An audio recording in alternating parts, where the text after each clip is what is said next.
Hey everybody, welcome to Riding with Rob. And finally, the day has arrived. We're doing an update on the DSM. Now, it's not as in-depth as I'd like it to be, and I'm going to stay behind the camera because my cameraman is not here today. But, it's been a while. Finally got a day. It's been a busy day. So let's just go over what we did today. As you can see, we got our new radiator in. This was the various manufacturer one from Rock Auto, so it was the dirt bottom cheapest. Now, the fan lined up pretty well. We have the bolts here, and there's two more down there, and along with, and be cautious of this, there's a sensor. You can't really see it, but you see this wire? There's a sensor running down there, makes you unplug it. And when you're removing the radiator, this pops out with a nice little tug.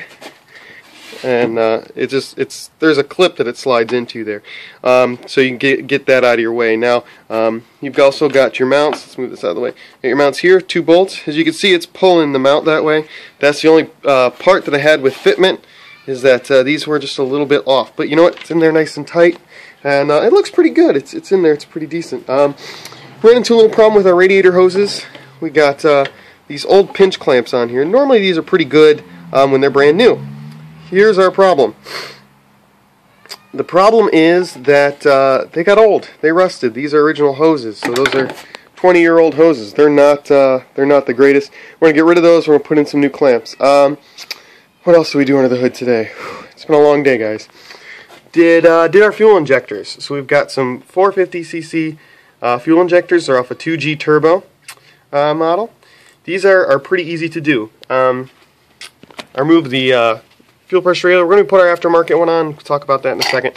So we removed the fuel pressure regulator there, two 10mm bolts. You've got one, two, and there's your third one. Get out of my way, hose. There's your third one.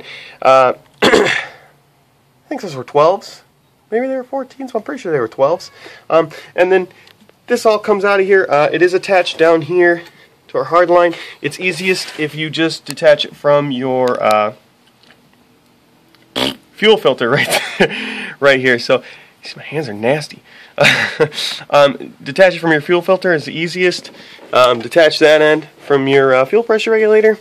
3 bolts. This will come out, and you'll be able to get the clips for the fuel injectors out, and then you can just pull the whole thing out. There's a couple things to remember. There's 3 spacers here. There's 3 black like washer type spacers that go in between that and the block, and also on the fuel injectors there's spacers and also rubber O-rings. So be careful of those. Don't lose those. Come on, let's take a peek. I plasti dipped these last time I was in the garage. I decided to go ahead and throw it on the car. I think it looks pretty good. You know, it looks pretty clean. Yeah, plasti dip, pretty good stuff. And I also plasti dipped these. If any of you guys own DSMs out there, you'll know that this peels.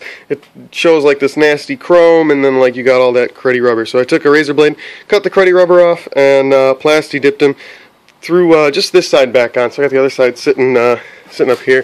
Get a little closer look. You can still see some of the crud here. I didn't clean this one up as good as I should have, but where I did clean it up very nice, it came out very good. So cleaning those up is a big part of it. We did the rears. Brakes! We did the rear brakes.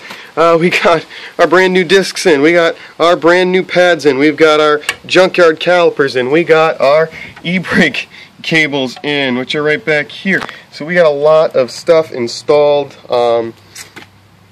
Quick note when doing these, the old ones were seized up. These I'd gotten at a junkyard, and they'd sat for too long and also were seized up. Now the old ones were completely trashed. These ones were savable. What we did is we used a thin wall socket, popped off the dust cap, unbolted this. Okay, put it on the vise. We put a small socket through here, a big socket on this end here, and we just pressed it out.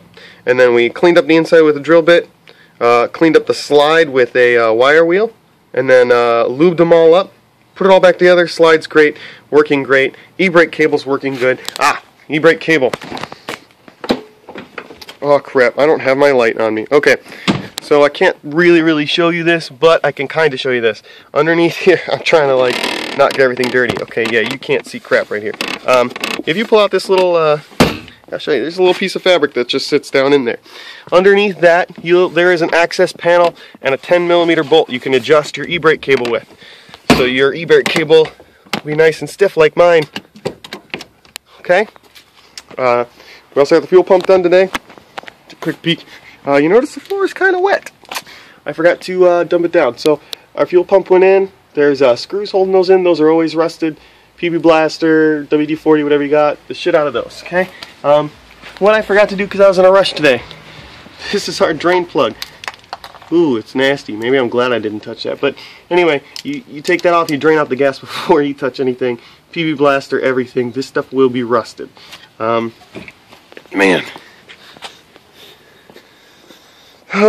This side's done as well. Got the e-brake cables in, pads, rotors, the whole shebang.